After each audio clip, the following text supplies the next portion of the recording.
আসসালামু আলাইকুম।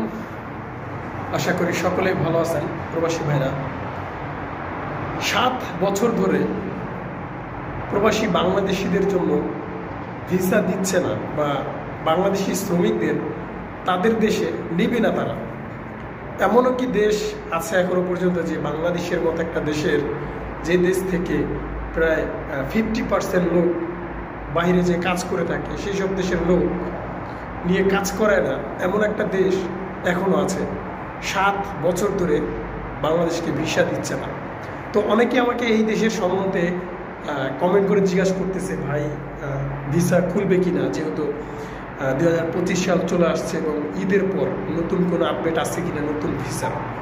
তো ওই দেশটার কথাই আজকে বলছি, সেটা হচ্ছে বাহরাইনের। তো প্রবাসী ভাইরা, আপনারা জানেন, অনেকেই জানেন অনেকে জানেন না, যে 7 বছর ধরে প্রবাসী বাংলাদেশিদের জন্য বাহরাইনের ভিসা এক পর্যায়ে গলার কাটা এই যে বেজেছে, মানে আর নামার কোনো কায়দা নেই। তো অনেকেই রিকোয়েস্ট করেছে যে ভিসার কোনো আপডেট আছে কি না। তো আজকে বাহরাইনের ভিসার খবর বলবো, এবং কোন ভিসা খোলা আছে কোন ভিসা খোলা নেই এটা নিয়ে আমি আজকে আলোচনা করবো, এবং লেবার ক্যাটাগরির ভিসা কি খবর, খোলার কি সম্ভাবনা আছে কি না। তো ভিডিওটি ধৈর্য সহকারে দেখবেন, আশা করি সব কিছু বুঝতে পারবেন। তো বরাবরের মতো আমার কে ডেঞ্জার টু ইউটিউব চ্যানেলটি যারা এখনই সাবস্ক্রাইব করেনি তারা এখনই করে দিবেন, আর যারা করেছেন তাদেরকে অসংখ্য ধন্যবাদ। তো প্রবাসী ভাইরা, দীর্ঘ 7 বছর, আজকে হচ্ছে 2025 সালে আমরা আছি, তাই না? তো যদি 7 বছর ধরি, তাহলে 2018 সাল, 2018 সালের পর থেকে বাহরাইনের ভিসা প্রবাসী বাংলাদেশি নাগরিকদের জন্য একেবারে ব্যান করে দিছে ভাই, বন্ধ করে দিছে। সেই বিষয়টা সেটা অনেকেই জানেন অনেকেই জানেন না, কারণ বাহরাইনের একটা ইমাম, মানে বাংলাদেশি একজন ইমামকে হত্যা করা হয়েছিল, মানে একজন মসজিদের ইমামকে হত্যা করা হয়েছিল।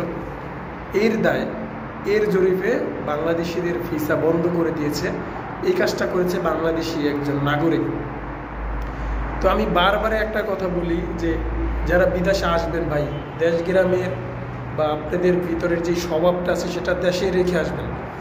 বিদেশে অপকর্মের কোনো জায়গা নেই, ঠিক আছে? দুর্নীতি অনিয়মের কোনো জায়গা নেই। আপনাকে লাথি মেরে বের করে দেবেন। এই যে এখন এই যে 7টা বছর, এটা মানে যেন তেন কথা না ভাই। একটা দেশের জন্য 7টা বছর ভিসা না খোলা মানে একটা দেশকে মানে অপমান করা, ইনসাল্ট করা, ঠিক আছে? তো এই বিষয়টা আসলে আমরা কোনোভাবেই সবসময় মানে নিতে পারি না। সে অনেক খারাপ লাগে, কষ্ট লাগে, যেহেতু আমরা একজন প্রবাসী, আমরা যে কোনো দেশের প্রবাসী হই না কেন, এটা প্রবাসীদের জন্য একটা চুলকানি মাখা। তো যাই হোক, ভিসা খোলা না খোলা নিয়ে অনেকে কমেন্ট করেছেন। সেটা হচ্ছে যে দেখেন, 29শে জানুয়ারি, আজ থেকে 4 মাস আগে, আমাদের যিনি হাই কমিশনার রয়েছেন বা রাষ্ট্রদূত রয়েছেন বাংলাদেশের, যিনি কায়েস নাম, যিনি কি আমি সঠিক মনে নেই, ভুলে গেছি।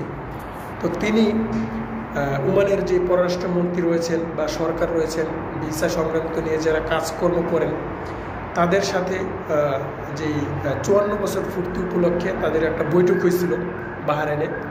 তো সেখানে আপনার বাহরাইনের ভিসার বাংলাদেশিদের প্রতি অনুরোধ জানিয়েছে যাতে তারা ভিসা খুলে দেয়, বাহরাইনের ভিসা বাংলাদেশিদের জন্য।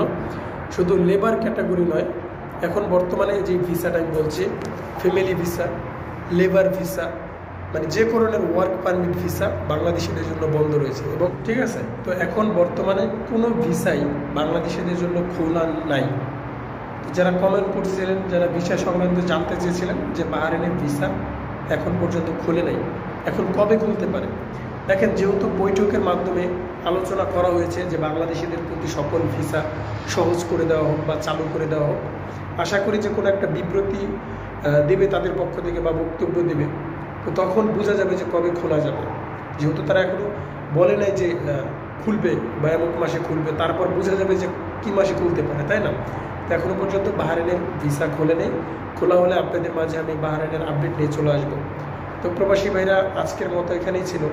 যদি ভিডিওটি ভালো লেগে থাকে অবশ্যই কমেন্ট করবেন, শেয়ার করবেন ভিডিওটি বন্ধুদের মাঝে, এবং নিত্য নতুন বাহরাইনের ভিসা আপডেট পেতে অবশ্যই চ্যানেলটি সাবস্ক্রাইব করে আমার সাথে থাকবেন। তো আজকের মতো এখানেই ছিল প্রবাসী ভাইরা। খোদা হাফেজ।